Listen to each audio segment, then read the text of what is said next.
Hey guys, welcome back to my channel. ഇന്നൊരു cooking video ആട്ടോ ചെയ്യാൻ പോകുന്നത്. ഒത്തിരി കമൻസും മെസ്സേജസും ഒക്കെ ഉണ്ടായിരുന്നു. എന്താ പുതിയ വീഡിയോസ് ഒന്നും ഇടാത്ത, വീഡിയോസ് ഒന്നും കാണുന്നില്ലല്ലോ, ഈസ്റ്റർ കഴിഞ്ഞിട്ട് 2-3 ആഴ്ച ആയല്ലോ, വീഡിയോസൊക്കെ എവിടെ എന്നൊക്കെ ചോദിച്ചിട്ട്.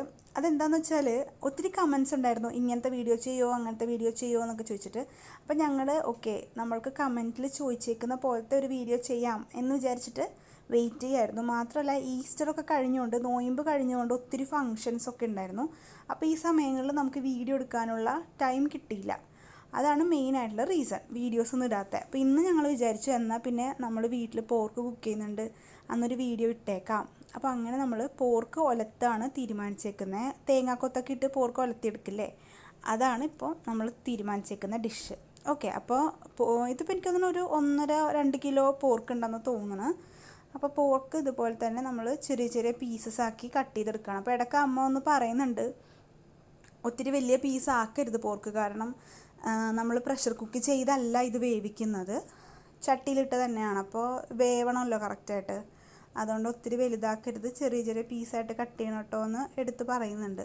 അപ്പോൾ അതുപോലെ ഒരുപാട് വലുതല്ല എന്നാൽ ഒത്തിരി ചെറുതും അല്ലാത്ത രീതിയിൽ നമ്മൾ കട്ട് ചെയ്തെടുക്കുകയാണ് ചെയ്യുന്നത്. ഇത് കുറച്ചധികം സമയമുണ്ട് ഇത് കട്ട് ചെയ്യുന്നത്. ഞാൻ വിചാരിച്ചു നിങ്ങൾക്ക് ഇങ്ങനെയുള്ള വീഡിയോസൊക്കെ കാണാൻ ഇഷ്ടമാണല്ലോ, പോർക്കൊക്കെ കട്ട് ചെയ്യുന്നതാണെങ്കിലും. അപ്പോൾ ഞാൻ വിചാരിച്ചു കുറച്ച് ലെങ്ത്തിലായിക്കോട്ടെ എന്ന് വിചാരിച്ചിട്ടാണ് ഇങ്ങനെ ചെയ്തത്. എനിക്ക് പണ്ട് മുതലേ ബീഫിനേക്കാൾ എപ്പോഴും പോർക്കാണ് ഇഷ്ടം.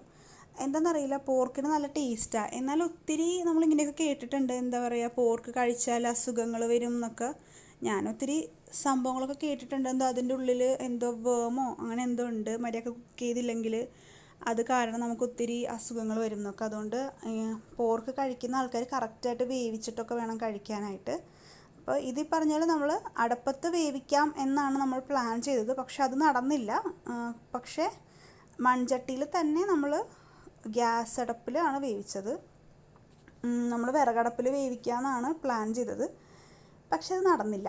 വിറകടുപ്പിൽ വേവിക്കുമ്പോൾ എന്ന് വെച്ചാൽ നല്ല രസമാണ്, നിങ്ങളെയൊക്കെ കുറച്ചിങ്ങനെ വിറകൊക്കെ വെക്കുന്നതും അങ്ങനത്തെ സംഭവങ്ങളൊക്കെ കാണിക്കാം എന്നൊക്കെ വിചാരിച്ചു, പക്ഷെ അത് നടന്നില്ല. അപ്പോൾ നമ്മൾ ഗ്യാസിൽ തന്നെ വേവിക്കുകയാണ്. പക്ഷെ പ്രഷർ കുക്ക് ചെയ്യുന്നില്ല, അല്ലാതെ നമ്മൾ പ്രഷർ കുക്ക് ചെയ്യുന്നതും അല്ലാതെ കുക്ക് ചെയ്തിട്ടുള്ള പോർക്ക്, അതിപ്പോൾ പോർക്ക് മാത്രമല്ല കേട്ടോ, വേറെ എന്ത് ഡിഷാണെങ്കിലും അതിന് പ്രത്യേക ടേസ്റ്റായിട്ട് എനിക്ക് എപ്പോഴും തോന്നിയിട്ടുണ്ട്. മാത്രമല്ല, ഞാൻ നേരത്തെ നിങ്ങളുടെ അടുത്ത് പറഞ്ഞിട്ടുണ്ട്, ഒത്തിരി മസാലാസ് യൂസ് ചെയ്യാതെ സിമ്പിളായിട്ട് വെക്കുന്ന കറികൾക്ക് എപ്പോഴും ഒരു പ്രത്യേക ടേസ്റ്റായിരിക്കും.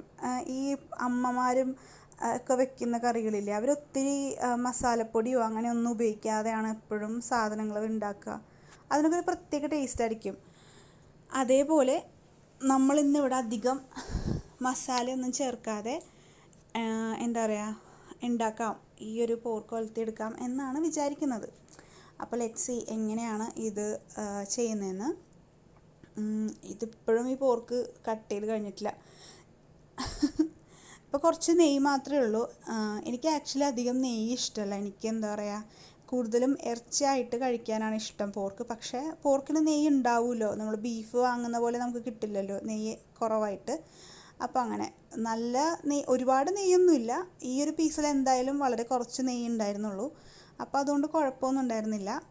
അങ്ങനെ കംപ്ലീറ്റായിട്ട് കട്ട് ചെയ്ത് കഴിഞ്ഞു. എന്നിട്ട് ഇതിനകത്തേക്ക് കുറച്ച് നാരങ്ങ നീരാണ്, ഇപ്പോൾ ഡൈല്യൂട്ട് ചെയ്ത നാരങ്ങ നീരാണ് ഒഴിച്ചത്. യൂഷ്വലി ഞാനിത് ചെയ്യാറില്ല, പക്ഷേ ഇവിടുത്തെ അമ്മ അത് ചെയ്യുന്നുണ്ട്. അപ്പോൾ അമ്മ എൻ്റെ അടുത്ത് പറഞ്ഞ് അതിനൊരു സ്മെല്ലുണ്ട്, അത് പോകാൻ വേണ്ടിയിട്ടാണ് ചെറുതായിട്ട് നാരങ്ങ നീര് ഡൈല്യൂട്ട് ചെയ്തിട്ടൊരു 3 തവണ കഴുകണം എന്ന് പറഞ്ഞ്. അങ്ങനെ ഒരു 3 തവണ കഴുകി. പക്ഷേ കഴുകി വന്നപ്പോൾ 5 തവണ ആയി, കാരണം അത്രയും തവണ അമ്മ എന്നെക്കൊണ്ട് കഴുകിപ്പിച്ച്. പക്ഷേ എന്താ പറയുക, വീഡിയോയിൽ 2 തവണയെ കാണിക്കുന്നുള്ളൂ കേട്ടോ. നിങ്ങൾക്കല്ലെങ്കിൽ ബോറടിക്കും, നിങ്ങൾ വിചാരിക്കുന്നത് എന്താ കുറേ തവണ ആയാലും ഇങ്ങനെ കഴുകുന്നേ, അവിടെ നിന്നെടുത്ത് ഇങ്ങോട്ടിട്ട് ഇവിടെ നിന്നെടുത്ത് ഇങ്ങോട്ടിട്ട്. ഈ ഒരു പ്രോസസ്സ് ഞാനൊരു 5 തവണ ചെയ്തിട്ടുണ്ട് ശരിക്കും പറഞ്ഞിട്ടുണ്ടെങ്കിൽ. എന്നിട്ടാണ് നമ്മളിനി അടുത്ത സംഭവത്തിലേക്ക് പോകുന്നത്.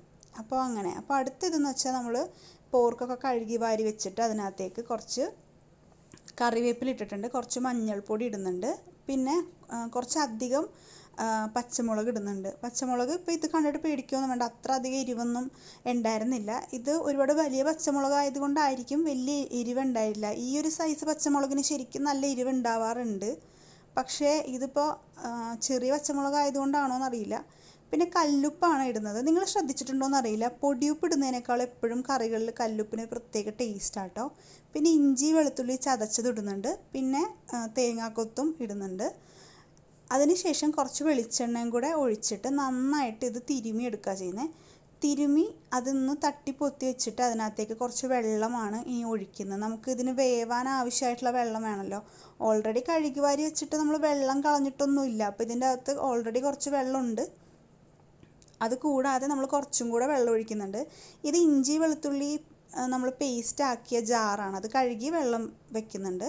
എന്നിട്ട് നമ്മളത് അടുപ്പത്തേക്ക് വെച്ചു. എന്നിട്ട് കുറച്ച് സമയം മൂടി വെക്കുകയാണ് ചെയ്യുന്നത്. കുറച്ച് സമയം എന്ന് വെച്ചാൽ എനിക്ക് തോന്നുന്നു ഒരു ഹാഫ് ആൻ അവറൊക്കെ ഇത് ഇങ്ങനെ തന്നെ ഇരുന്നിട്ടുണ്ട്. അത് കഴിഞ്ഞിട്ട് ഒരു ചീനച്ചട്ടി വെച്ചിട്ട് അതിനകത്തേക്ക് ഇഞ്ചി വെളുത്തുള്ളി പേസ്റ്റും അതുപോലെ തന്നെ മുളകും ഉണ്ട്, മുളകും കൂടെ അരച്ചതും അതിനകത്തേക്ക് സവാളയും കൂടി ഇട്ടിട്ട് നന്നായിട്ട് വഴറ്റിയെടുത്തു. ഒത്തിരി വഴണ്ടൊന്നും വന്നില്ല.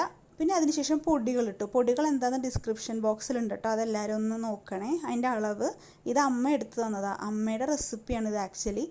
അപ്പോൾ അമ്മയാണ് അളവൊക്കെ എടുത്തു തന്നത്. അപ്പോൾ അളവൊക്കെ ഞാൻ ഡിസ്ക്രിപ്ഷൻ ബോക്സിലേക്ക് ഇട്ടേക്കാം. അത് കഴിഞ്ഞ് ചെറുതായിട്ടൊന്ന് വഴണ്ടി വരുമ്പോൾ തന്നെ, മസാലയൊക്കെ ഒന്ന് ചൂടായി വരുമ്പോൾ തന്നെ നമ്മളുടെ പോർക്ക് നേരത്തെ വേവിച്ച് വെച്ചത് ഈ ചീനച്ചട്ടിനകത്തേക്ക് തട്ടുക. എന്നിട്ട് അടച്ച് വെച്ച് വേവിക്കുകയൊന്നും വേണ്ട, ഒന്ന് മിക്സ് ചെയ്തെടുത്താൽ നമ്മളുടെ സംഭവം റെഡി. ഇത് ആക്ച്വലി വളരെ ടേസ്റ്റി ആയിട്ടുള്ളൊരു ഡിഷാണ്. എന്നാൽ ഒത്തിരി മസാലയൊന്നുമില്ല. പോർക്കിൻ്റെ ഒരു ടേസ്റ്റ് അതിലുണ്ടാവുകയും ചെയ്യും. നമ്മൾ നാരങ്ങ നീര് ഇട്ടതുകൊണ്ട് തന്നെ പോർക്കിനൊരു എന്താ പറയുക, പോർക്ക് കഴിച്ച് നമുക്ക് മട്ടിക്കില്ലേ, ആ ഒരു മട്ടിക്കുന്ന സംഭവം മാറിക്കിട്ടും. അത് ഇന്നാണ് എനിക്ക് മനസ്സിലായത്. അപ്പോൾ നിങ്ങൾക്ക് ഈ ഒരു റെസിപ്പി ഇഷ്ടമായെങ്കിൽ ഉറപ്പായിട്ടും ട്രൈ ചെയ്ത് നോക്കണം. ഇപ്പോൾ ഞാൻ ലാസ്റ്റ് ആഡ് ചെയ്തത് കുരുമുളകാണ്. കുരുമുളക് എപ്പോഴും നമ്മൾ ഫുഡ് പ്രിപ്പയർ ചെയ്ത് കഴിഞ്ഞിട്ട് ലാസ്റ്റ് ഇടുന്നതാണ് എപ്പോഴും നല്ലത് കേട്ടോ. അല്ലെങ്കിൽ കുരുമുളക് കരിഞ്ഞു പോകാനുള്ള ചാൻസ് ഉണ്ടെന്ന് തോന്നുന്നു. എനിക്ക് എപ്പോഴും അങ്ങനെ തോന്നാറുണ്ട്. എന്നിട്ട് ഞാൻ ചോറിൻ്റെ കൂടെ ഇത് കഴിച്ചു നോക്കി. എൻ്റെ ദൈവം എന്ത് ടേസ്റ്റ് ആയിരുന്നെന്നറിയോ. ശരിക്കും പറഞ്ഞിട്ടുണ്ടെങ്കിൽ എന്താ പറയുക, അമ്മ ഉണ്ടാക്കുന്ന പോലെ തന്നെ ഉണ്ടായിരുന്നു. അമ്മയാണല്ലോ മസാലയൊക്കെ എടുത്തു തന്നെ. അപ്പോൾ എല്ലാവരും ട്രൈ ചെയ്ത് നോക്കുക. Bye guys, love you.